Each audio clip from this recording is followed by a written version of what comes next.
السلام عليكم ورحمة الله وبركاته. waxaan cabashaanu nahay xaafad dhan oo degan baanu nahay magaalada Boosaaso waana loo yimi waxaana la yiri hadaydan codeynayn oo codeynayn dawladda waxa kaad haysan soo wareejiya iyaguna ma siin hay'ad baana siisay waxa laala waxay ku kalifay in anaga maxay tahay kaarkayagii aanu maxay tahay aanu haysanay iyaguna ma siin aanu halkaan aanu haysanay in la yiraahdo maadaama aydan codeynayn iska soo wareejiya حق ما تهي أنا قد المنا نهي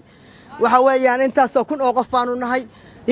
وانو عبرنا WF ما نسيسي يقولنا مسين من الكوسيني ما يوجين وحنا كويمي ودكار كيجينا ولا كقاتبانو بهن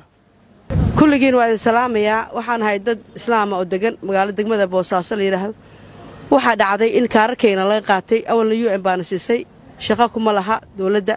waxayna u qaadeen waa qasab iyo xoog iyo dudub iyo kaalay noocadeeya dad islaam xoraan nahay halkaan intaas oo xalqi waxa uu nimid dacwad aan ka dacwoonayno in kaarkayna laga qaaday awalna aysan siin dawladda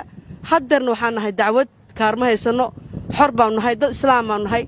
dadkan doona codeyn karnaa dadkan doonaan diidi karnaa marka waxa weeyaan waxaan nahay dacwad intaas oo ruux halqi oo booso ku nool baan nahay marka waxaan doonaynaa anaga in cadaalad lagu dhaqo waa salaamaya dadka isugu yimi meesha waxaanu nahay dad degan xaafadaha Boosaaso qayb ka mid ah waxaanu ka cabanaynaa kaararkayagii aanu lahayn oo ina siiyeen hay'adu in loo ka qaaday si xooga lana la yiri haddii aydan codayntiina aydan siin dawladda waxaad helaysaan oo kaar male waan saan idinka xiraysanay sida ayaan meesha u nimi cabashadaasaan u nimi waxaanu rabnaa inaanu cabashadaydaas ay ahaato hirgasha. Alaykum raxmatullaahi barakaatu aniga ku hadlay magaca banaha maatooyinka kaararka laga urursaday oo nalagu handaday haddii aan u codaynin ururka kaararkayna soo wareejino anagu halkan waxaa u nimid cabashadayada iyo wixii dantayada ah dadkayaga dulman intayada dulman macnaha maatadayada